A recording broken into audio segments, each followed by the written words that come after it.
Ating nga tumakder namin kakabsat. Let us read the word of the Lord from the book of Matthew, chapter 24, verses 3 to 14. Matthew, chapter 24, verses 3 to 14. Kat basahan tayo namin, di ko na nadita. While he was still sitting on the Mount of Olives, the disciples approached him privately and said, "Tell us, when will these things happen, and what is the sign of your coming and the end of the age?" And Jesus replied to them, "Watch out that no one deceives you. For many will come in my name, saying, 'I am the Messiah,' and they will deceive many. You are going to hear of wars and rumors of wars. See that you are not alarmed, because these things must take place, but the end is not yet. For nation will rise up against nation, kingdom against kingdom.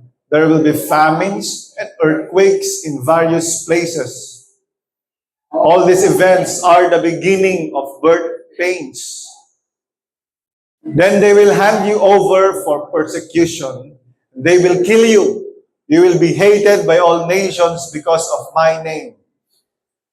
Then many will take offense, betray one another, and hate one another. Many false prophets Will rise up and deceive many. Because lawlessness will multiply, the love of many will grow cold. But the one who endures to the end will be delivered. This good news of the kingdom will be proclaimed in all the world as a testimony to all nations, and then the end will come." Heavenly Father, we thank you for you have not hidden these words to us. Nagyaman kami apo, tas saan kami nga ignorante kadagitoy nga sasaw. You plainly taught us how to live even in times kadagitoy. We thank you, Father, for the freedom to worship you, the freedom to declare your goodness, your greatness, your faithfulness in us. We thank you, Holy Spirit, for you are alive and well, touching our hearts. Kaapot imang sagsagid kada kami, that we be transformed in the likeness of Christ. We thank you, Father, even as we ponder on your words. Anyan apo Diyos nga nagbaknang nga sasaom. Cause us, Father, to be reminded and to move, apo. Garaw kami, apo Diyos, tabaan ka nagiti nga sasaom. Kat matubngar kami, ma-rebuke kami, ma-remind kami. Take your place in our hearts. Nagtrabaho ka, apo Diyos, uray ka nagiti nga sasaom, tatangal na. In Jesus' name we pray. Amen. Pag-out namin kakamsa. Last Sunday na pag-aralan natin, kaso yung nakalala, living out the resurrection of Jesus Christ. So, pinag-aralan natin kasi Resurrection Sunday daw, noong last Sunday. Living out the resurrection of Jesus Christ. Naalala nyo pa yung tatlong points natin doon? It means when we say we live out the resurrection of Jesus Christ, pagbiyagan tayo nga nagungaran ni Jesucristo, it means nga living, nga ada nga jay living conviction tayo, may panggap iti basol, di ba? We have this living conviction about sin. We have this living perspective, not on earthly things anymore, but on heavenly things. And lastly, we have this living hope na amo tayo nga one day kat ag-resurrect tayong tumat. Amen. Tatamat kat living out the return of Jesus. Bagaman takaabay mo, living out the return of Jesus. Pagbiyagan tayo mat, iti panagsubli ni Apo Jesucristo. You know, it is one thing to know that Jesus Christ will come again, pero mas importante that we learn to live out this truth. Amen. Nukas ano tayo ngayon nga pagbiyagan, dito yung kinapudno every day of our lives. Dito kinapudno nga mo tayo nga asidagan nga umay ni Apo Jesus. Pagibagaman takabay mo, asidagan. Isa sa mga laging sinasabi, tinuturo ni Lord noong nandito siya, ay ang kanyang pagkamatay ang kanyang pag-resurrect, pero tinuturo din niya ang kanyang pagbabalik. The death, His resurrection, and also His return. Kurang no, patingga tayo di resurrection. Masapol nga adalan tayo, kaya masursuro tayo nga pagbiyagan, how to live out the return of our Savior Jesus Christ. Amen. Noong iniimbestigahan si Jesus Christ, at dapat iniimbestigahan dito yan. Tiniliw dagiti Pharisees si Jesus Christ, iniimbestigahan siya. At tinanong siya, ang daming mga tinatanong sa kanya, hindi siya sumasagot. Pero may isang tanong na sumagot siya. Na napunuan mo lang siguro na dinamag dahil so na, ikaw ba ang Messiah? Ikaw ba ang anak ng Diyos? Sumagot si Yesu Cristo sa Mark 14:61 to 62. It is what you said.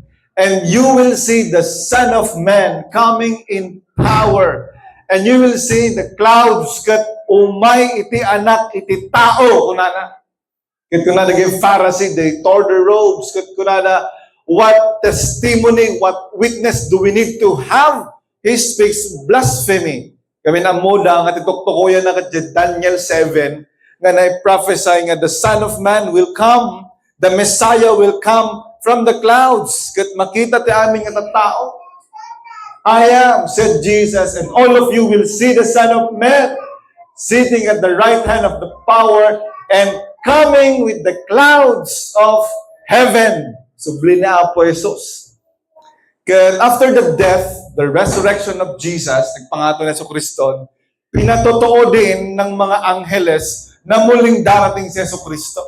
Sabi sa Acts chapter 1 verse 11, sabi ng mga angels, grabe, no? Kausap nila mga angels.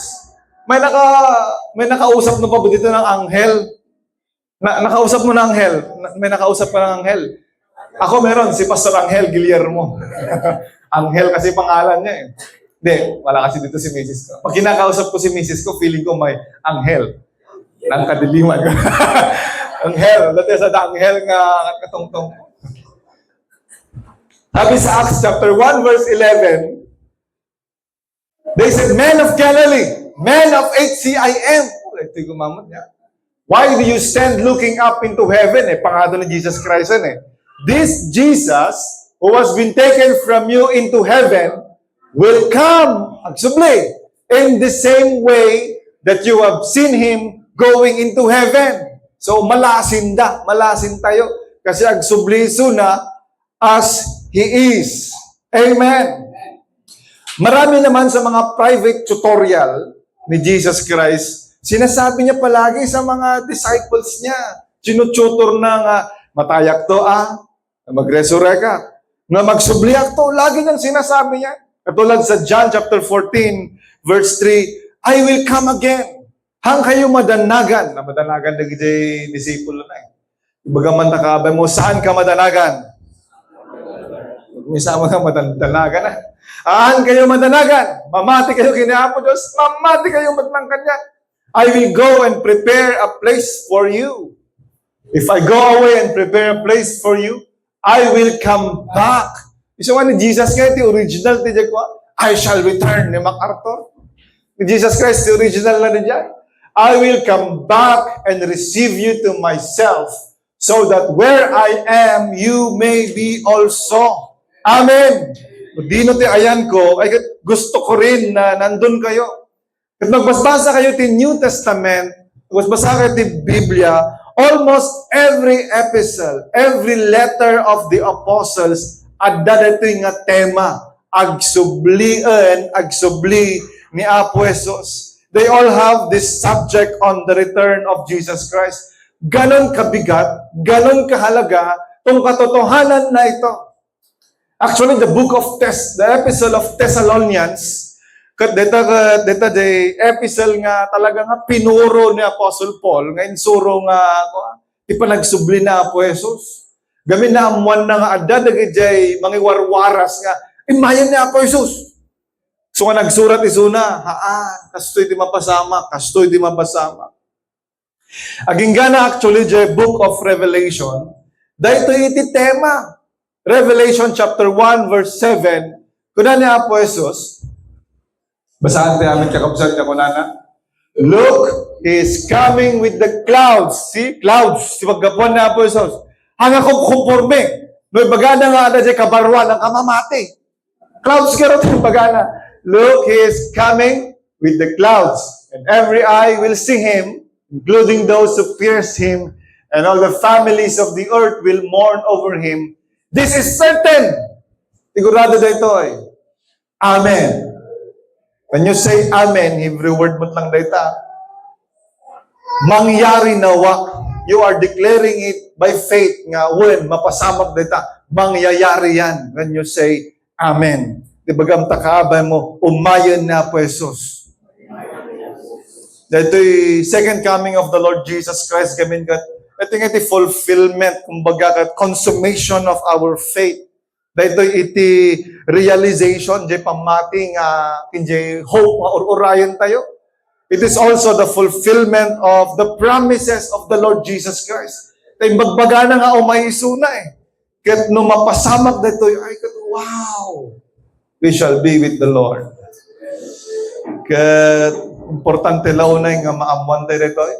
Saan lang nga basta maamuan. Sapay kumata, masursuro tayo nga pagbiyagan. Jay, binasa tayo, tinanong ng mga disciples si Jesus Christ sa mga private na mga kwentuhan nila, kailan ka ba darating? Kailan ba ang end of the world? Kailan ba lahat mangyayari ito? Ang maganda kay Lord, hindi niya sinabing secret, hindi ko alam. Tulad ng mga sinasabi ng mga iba na hindi daw alam ni Lord kung kailan siya darating.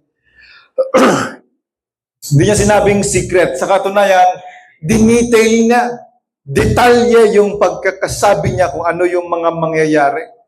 But, if you read on sa binasa natin, before the wars, before the rumors of wars, before earthquakes, before famine, before pestilence, before pa amin dagitoy, at dati imununa nga yung baga na po Jesus nga mapasamak. Anya dijay. Imuna nga yung baga na kat, there will be deception. Ado ti maalilaw, adda iti wide-scale deception. World-scale deception. Isang ati muna na, see that you are not deceived. Haan ka kumanga maalilaw. Haan tayo kumanga maalilaw. Amen. For many will come in my name and say that I am the Christ. But you know what? If you do not know the truth, you are a candidate to be deceived. Kung hindi mo alam ang totoong ginto, madali ka lang maloko ng tanso. Kung hindi mo alam ang totoong 1,000, madali ka lang mapeke ng mga fake 1,000.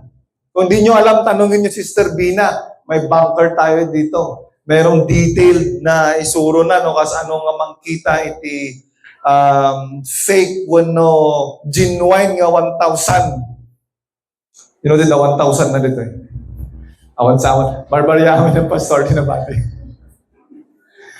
Kung hindi ka marunong kumilatis din ng mga fake ng mga tao, akala mo ine-embrace ka nila, sinasaksak ka na pala sa likod. Kaya kailangan we need to know and discern what is real and what is fake. Sabi ni Jesus Christ, do not be deceived. Many will come in my name and they will deceive many. Kaya nga, don't you know, no, agbasbasa ka talaga ti Biblia, imposible nga ma-deceive ka eh. Namagamanta ka ba mo, basbasa ka ba ti Biblia? Basbasa ka talaga ti Biblia, you love the Lord. Kahit na sinabi sa, if possible, even the elect will be deceived, sabi dyan, pero if you really love the Lord and you are really studying the Word of God, makonti yung chance na ma-deceive ka. Kasi alam mo eh. Sabi ni Lord, no one knows the hour or the time. Diba? Sinabi niya, walang nakakaalam kung kailan ang muling pagdating ni Jesucristo. Kaya kung may nagsasabing October 10, 2026, ay alam mo ng kalokohan yan. Matthew chapter 24, verse 36, sinabi nila, on the hour and on the day, no one knows. Walang nakakaalam. Kaya kung may mga kaibigan kayo, kamag-anak kayo na sinasabi na darating na si Lord kasi may digmaan sa Iran at Israel, Sabi mong, mulong pustam. Wala mo tala. Hindi ko na sinasabi makapagpustatan. Now concerning the day and hour, no one knows, neither the angels in heaven nor the Son, except the Father only. No one knows. Amen. Sa katotohanan yan. Sabi ni Lord, His return will be sudden. Katulad ng lightning na hindi mo mapredict kung saan ang next na natamaan na. Matthew chapter 24, verse 26 to 27. Baga na dita, the coming of the Lord will be sudden at the twinkling of an eye like a lightning. So ano damang ibagbagaking ka nga adadjay, barangay sip-sip nat nga po Jesus. Ay kaya ka mamatiditan. Hila kong kunamot na. So if they tell you, look, He is in the wilderness, don't go out. Look, He is in the inner rooms, do not believe it. For as the lightning comes from the east and flashes as far as the west, so will be the coming of the Son of Man. It will be sudden. No, kung naman nga, tatan nga umay na po Jesus ta, madama iti gubat. Kung naman binasa tayo nga, you will hear wars and rumors of wars, but the end is not yet. Dagito'y iti rugrugila ang iti labor pains. Pagka-umpisa lang. So, hindi pa sa ngayon. Hindi pa sa ngayon. Praise God, hindi pa sa ngayon. Aganak pa ni sister nga. Clarice, ag-labor pa, iso na. And, manod naman iti sigurado nga agsubli ni Apo Jesus. Iti karkararag ko nga masursuro tayo nga pagbiyagan daytoy nga kinapudno. Kad living out the return of Jesus Christ, at iti talo nga puntos mo't nang dito nga panunutan tayo man nga kananayon. Una, if we are to live out the return of Jesus Christ, kaya nasa una dekot kwa, it means that we need to live ready. Amen. We need to be ready every day. DJ PowerPoint. Okay, tanong sa katabi, ready ka na ba? Ready na po ba tayo? Now, living out the return of Jesus means living a ready life. To live ready, nakasagana. Nabasahan dito chapters 24 and 25 to Matthew. Madaming tinuro si Jesus about being ready. Yung parable niya sa 10 virgins, 10 were foolish, 5 were foolish, and 5 were wise. They were called foolish. Gaputan ay busanda iti gaas. Ano ti gaas tatan? Chinek ko dira bigat 152 to 116. Nagre-range doon. Grabe tingin na. Yung mga 5 foolish virgins, they were called unwise and foolish. Kasi talaga sa gana, handang nagitugot ti extra. Nga man natin 5 nga na-commend. And they were called wise virgins na nakasagana da. At dati extra da. Saan da nga naibusan, saan nga natay di pagsilawan da. Amen. Talya mo man takabay mo, no, natayon na pagsilawan na. Wano agkod-kodrupan. Gird yourself, sabi sa isang passage, and let your light burn. Kanayon nga adda iti silawyo. Because the master will come anytime. And if the master comes and he finds you ready, he will serve you. Wala na. Basag na rabi. May mga sinabi din si Lord nga adan to duwa. Adan to duwa nga aday jay talon. Sino ti mapanje talon? Mapanje talon. Adan to ti duwa nga adan jay talon. May sa maalan to, may sa mabatin to. Adan to ti duwa nga gilgiling. Ako po paggilingan na rin. Gigilang din naman ti grapes iti. Ti may sa maalan to, ti may sa mabatin to. Dan to ti duwa nga maturog. Ako ti pagana ng mabalin. Ti may sa maalan to, ti may sa mabatin to. Hindi kararag ko nga saan to kumanga na tayo jay mabati. Amen. Sinabi din ni Lord, at dapat na dumanga, walang ka-isip-isip sa preparation. Talagang hindi sila nagpre-prepare. Kaya sabi ni Lord, it will be just like in the days of Noah. They will be eating, drinking, TikToking, Facebooking, and then the flood suddenly came. Sananto ko na, therefore you be ready. Matthew chapter 24, verse 24. Therefore you be ready, for the Son of Man will come in an hour when you do not expect Him.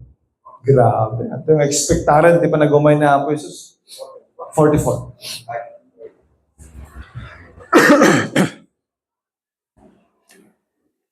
Basahan tayo niya kabsat ko na. This is why you also must be ready. Because the Son of Man is coming at an hour you do not expect. You know, kasta ti mapasamak. Masapol garod nga, kanayon nga nakasagana tayo. We need to live ready. Ready every day. Living ready does not mean nga agtugaw tilatan katororayan tayo ni Apo Jesus.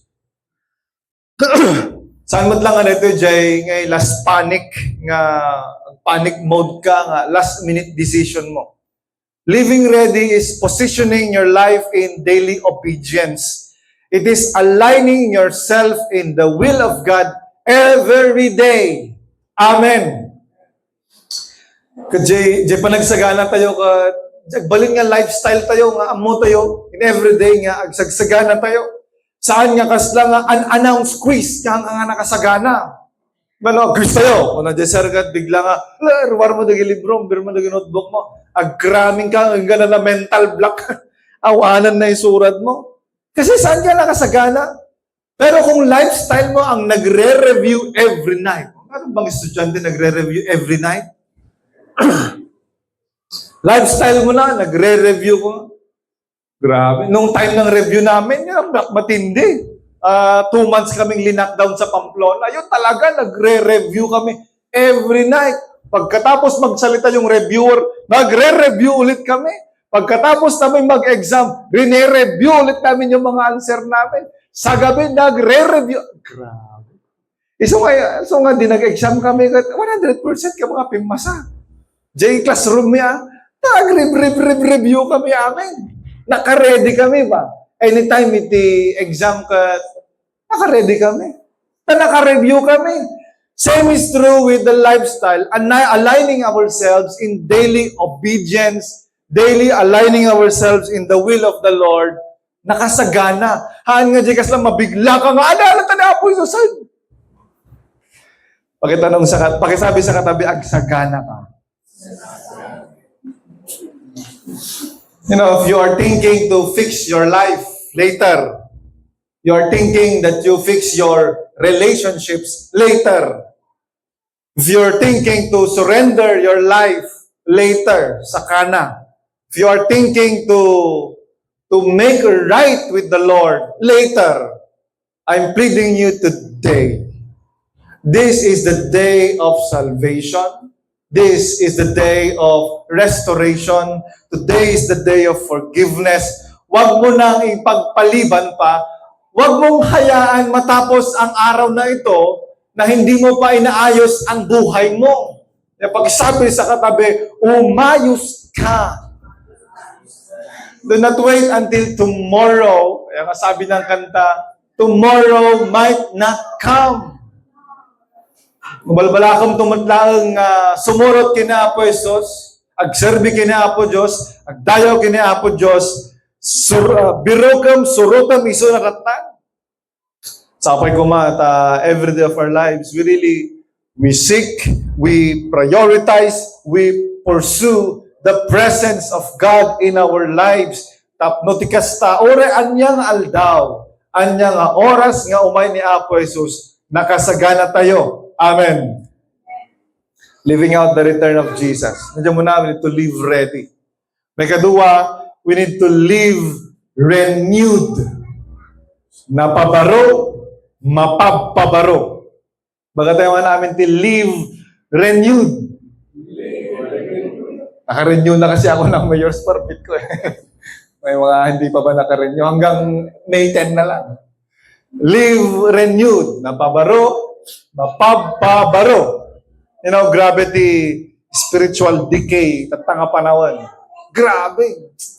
Grabe rin ito, mental, emotional, visual pollution nga iba't pato ni Satanas kada tayo araw-araw. Lahat na ata ng industry, sa music, sa movies, sa news, sa politics, sa entertainments, pati sa amin sa amatan, kat halos polluted na ng influence, kumbaga, ng Satanism. You know, we need to detox our spirits from the entanglement. Hanan nga, entertainment eh. Entanglement of this world. Mapakasabitan. Sometimes it is nice to turn off your mobile devices. Nasubukan nyo no pa ba yun? Deactivate your Facebook for a week or for a month. Kasi ang daming mga unnecessary distractions. Ang daming mga notifications na wala naman talagang kinalaman sa ikagaganda, ikabubuti ng ating buhay. Puro lang. Distraction lang. Madistract ka lang, madisturb ka lang. Sa mga may anak, England. Inaadal na nga talaga dito. Isang nga datilintagdan nga bawal ang cellphone sa mga bata. Under 4 years old, bawal ang cellphone. Natadal ko agpay supi man. Especially yung mga reels. Huwag niyong papanoorin pala yung hanggat maaari. Kasi naglakaman din eh. Huwag natin yung mga bata, yung mga 4 years old, even 8 years old below. Dapat pala hindi sila nanonood mga reels. Yan yung rason kung bakit bumababa ang attention span nila. Hindi sila makafocus, hindi sila makabehave, nagkakaroon sila ng mga kaibang mga ugali. Kasi yung reels, 5 seconds lang, 5 seconds, 10 seconds, 15 seconds, iba na naman yung subject, iba na naman yung subject. Ang ngayon ma-process ka dagos, the brain iti ubing. Katagbalin niya kasjay, nga ure no katungtong na bagang takaabay mo, wag masyado sa cellphone.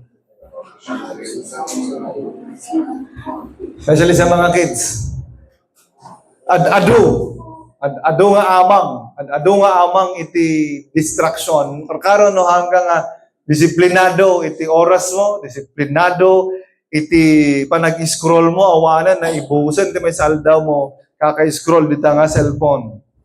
You know, if you are to live out the return of Jesus, masapol nga agbyag tayo nga napabaro. Renewed faith, renewed hope, renewed love, renewed thinking, and also we will remove or even reduce the things that makes our soul dull and rusty. Katan tayo nga, dagiti makapalati, ti espiritu tayo. Antayo palubos nga, danunan natin na apo si agdatlati. Romans chapter 12 verse 2, sabi dyan na, be transformed. Basahan tayo amin kakabsat ko na, do not be conformed to this age, but be transformed by the renewing of your mind, so that you may discern what is the good, pleasing, and perfect will of God. Napakaganda itong reminder na to. May isang evidence iti renewed living, renewed thinking. Kung noon ay puro negative vibes ka, puro reklamo, puro sarcasm, mainitin ng ulo, very sensitive. At kumamot na kat matransform tayo kumamot ten. Amen. We cannot live out the return of Jesus and our minds are still unrenewed. At yung renewing of mind, napakalaking factor po yung pagbabasa ng Biblia every day. Every day. Pakisabi sa katabi, every day. Itok-tok mo, every day. Every day. Ang may ora, may isa lang ang bersikulo. If you would meditate that, may isang aldaw. May isang meditate ko din na minsan, kung nala yung Proverbs niya, a wise man will listen and increase learning. A wise man will listen and will increase in learning. agdengeg, iti taong masirib gayam, dungeg. Kin, haan na nga ipalubos nga maistak iso na, jay dati nga amuna. He will increase in learning. Mag-a-advance yan, mag-e-excel yan, mag-aaral yan. Amen. Kat, sabi ko man, it's really my prayer nga ma-execute tayo dito eh. Not only for the sake that we finish the Bible. Hala nga, basta malpas na dito eh. Ngam dyan, masurusuro tayo nga pagbiyagan ti Biblia sa sao ni Apo Diyos, inaldaw-aldaw. You know, we are bombarded every day of so many things. Ora, dyan, balita pa ilang nga hindi matapos-tapos ang tigmaan. Nakakakuan na yun, nakaka-overwhelm na yun. Kat no, adan to palang ti katungtong mo kat puro negatibong to palang ti pagtungtungtungan nyo. Tapos laki nga magabsuunan ka man. Yung mga times nga magabsuunan ka, like that you run to the words of the Lord and be refreshed, be renewed. Amen. Kasi lang ma-detox ka, ag-detox na man. Puro negatibo, negabalita tatangal daw. I will go on to the words of the Lord and I will renew my mind. I will know what the will of the Lord in my life. I will read my Bible. Amen. Sabi ni Jesus Christ sa kanyang prayer, Lord, sanctify them by the truth. John 17 verse 17. Sanctify them by the truth. Your word is truth. We are surrounded with so many lies today. Yung nagdaman ti maysa nga paggapon, ti kinapod no, awan sa bali no saan nga ti sasao ni Apo Jesus. Amen. Now, living renewed, katalang mo nga one-time experience dita, it is a continuous spiritual daily walk refreshment. Sabi sa Corinthians, we are renewed day by day. Kaya tasidigan nyo amay niya Apo Jesus. As kung naktatay, santay ko may palubos nga madanunan na tayo nga agdatlati. Santay ko may palubos nga madanunan na tibiyag tayo nga narugit. Santay ko may palubos nga madanunan na tipamati tayo nga nangumudel. Kung madanunan na tayo ko man Apo Diyos nga napabaro. Nubunang kumagat talaga nga ready nga naaasa nga dati. Hanyag datlati nga han mo pa yun nga mausaran. Let us live a renewed life every day. Amen. Okay, sabi sa katabi, mapabaro ka kuma. Lakay ka mo, 10. O rin lakay ka, mapabaro ka. O rin ti angot mo ka, tagang-angot ka lakayan, ay ka, mapabaro tayo kung mamutlagta. Living out the return of Jesus Christ. Nandiyan muna, we need to live ready. Kedua, we need to live renewed. Last but not the least, we need to live reaching. Kalimutan kong ikat. Madali lang naman ikat to. May katat tayo sa likod. Pakikat pa rin. Yeah. We need to live reaching. We are to live out the return of Jesus Christ and really believe, talaga mamati ka, really believe that He will come back again and receive those who believe in Him. At dagamin only na rito eh. Only, exclusive. Iti pa nakaisalakan kan exclusive. Kadagay tao nga umawat ang tulnog ken mamati ken Apo Jesus. It is open for everybody, but it is only good for those who will believe, who would obey, and who would receive Christ. Kat intunumay ni Apo Jesus, halang gamin nga basta alaon na datayo.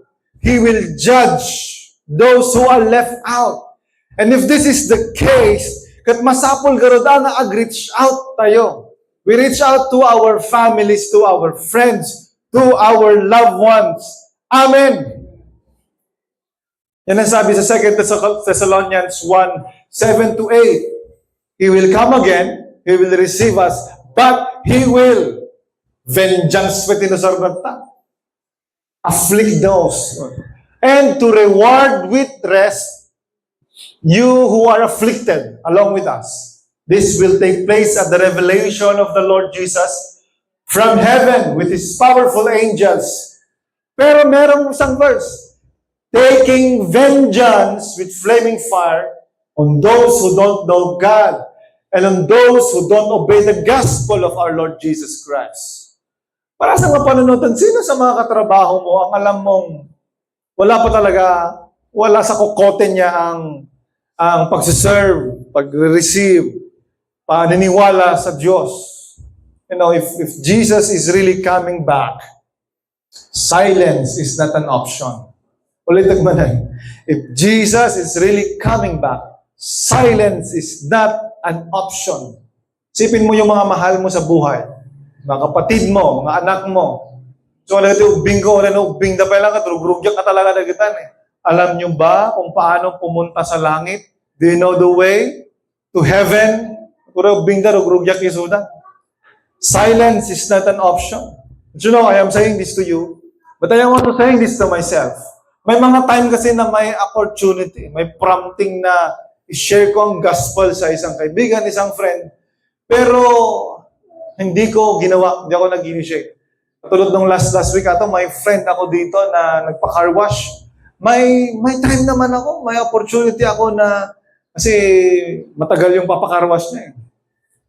May time na kausapin siya, pero bakit kaya hindi ko siya kinausap? Nung umuwi na siya, may parang boses sa likod ko. Apay urayang mamatay, saan mo sharean?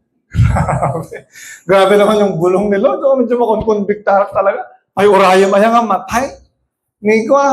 Ni Mark, Alan Cruz. Minsan-minsan lang kasi DJ Tarlac ito na. Minsan-minsan lang. At least istorya kami mo. Istorya kami. Pero bakit hindi ko sinabing, bro, at naman tiket ko, share king ka. I'm praying nga, dapat may isang time nga, pakarwash na. May mga times, hindi ko alam sa inyo kung may mga ganun din times sa inyo na share ak samot ito, share ko samot. I-reach out kung samot isuna. Ulitak manan, Jesus is really coming back. Silence is not an option. Sabi sa Jude chapter 1 verse 23. Jude chapter 1:23.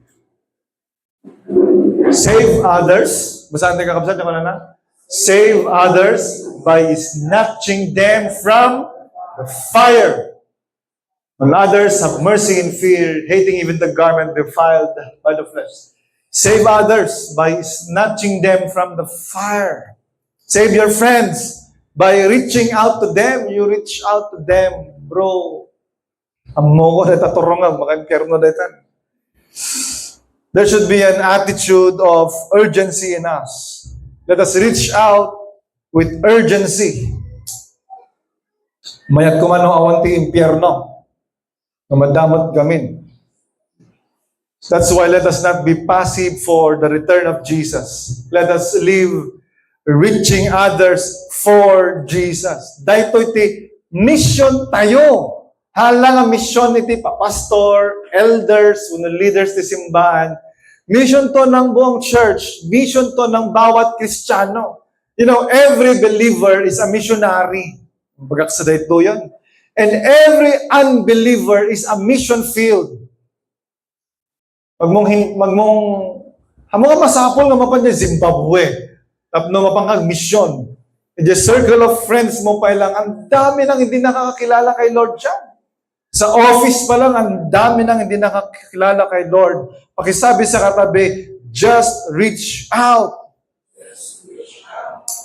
Let us reach out. Let us reach out to our friends, to our families, to our loved ones. So in line with this, madikit may bagbagala ang aramidan tayo. Ang dati ipa-assignment ko tatangal daw to be submitted or reported next Sunday. Pa-assignment ni Pastor. We will share 2 verses to at least one person this week. Kanang man ti sample, dyan ti put-put din nyo. And dati share tayo. Basic evangelism manual or instrument or tool. Bigyan mo ako ng isa. You can make your own, pero feel, di may mayat mo tayo pa nakakartid. Arada. Ito eh. Bawat isa, bibigyan ng ganito. And for the rest of the day, this week, kat i-share mo na ito, iti friend mo. Hindi mo lang basta ibibigay. Walang kirot yun. Kumbaga bro, the assignment mate, tagkamagkanuhingan.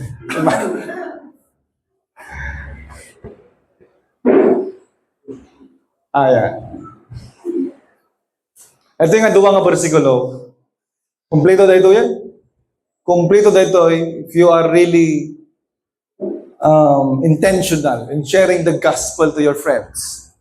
Bro, naman titad tuking ka. Isample ko. Taruin na ito, bro. Sample ko.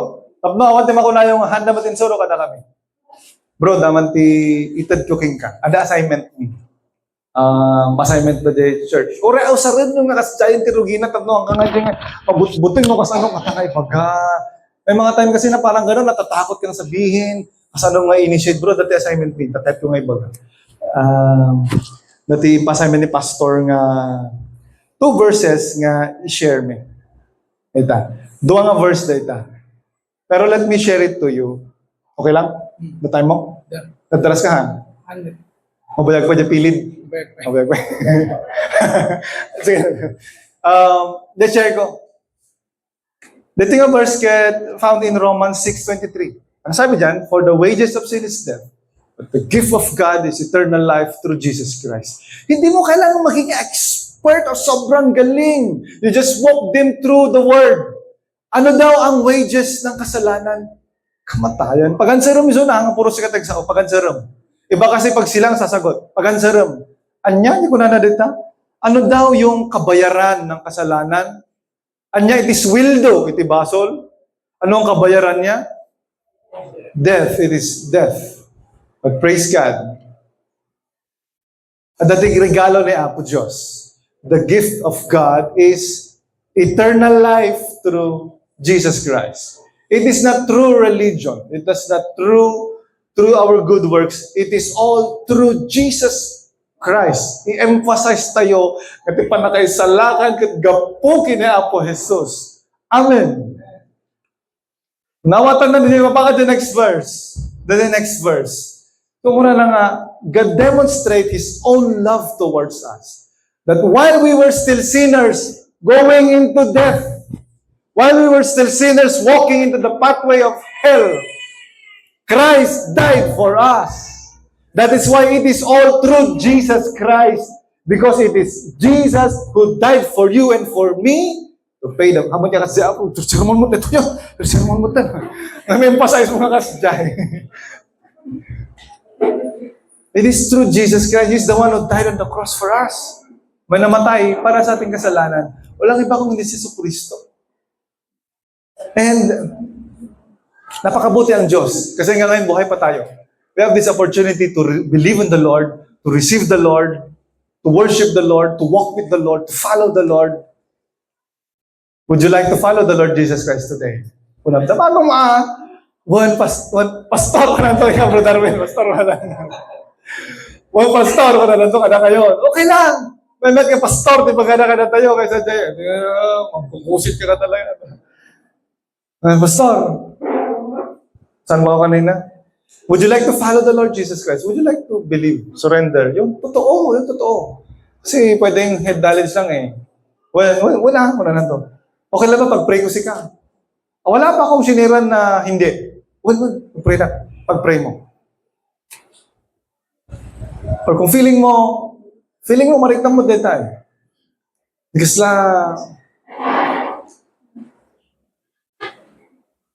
pag-pray mo. Pwede rin na, would you like me to lead you in a prayer that accepts the Lord? Baka hindi mo pa kasi nagagawa. Ako lang Although it's not the prayer that will save the person, but God convicting the person through words and humble heart. Kaya niya po Diyos, isalakan na dagiti gagayam tayo, kakabsat tayo. Amen. This is the challenge. Mano nga tawanan. Nga kadkadwa tayo, dagiti kakadwa tayo. Did we ever dare to share them? nga dati Heso Kristo nga natay sa cross. Natay sa cross, He resurrected, but one day He will come. Kat into no may na po Jesus, kat haan nga na ammo dito barkada misuna, sigurado ako nasa balit yung mapanana. Kas na magkakatay, it is not enough that we know the second coming of our Lord Jesus Christ. It is more important that we live out this truth by being ready at all times, renewing our minds with the words of God every day, and by reaching out with urgency those we love and those we meet. Kat madanon dating to kuman ni Apo Diyos nga talaga nga pagbibiyagan tayo, dahil nga kinapudno. Blessed be the name of the Lord. Doon nga tumagtarta aming kakabsan.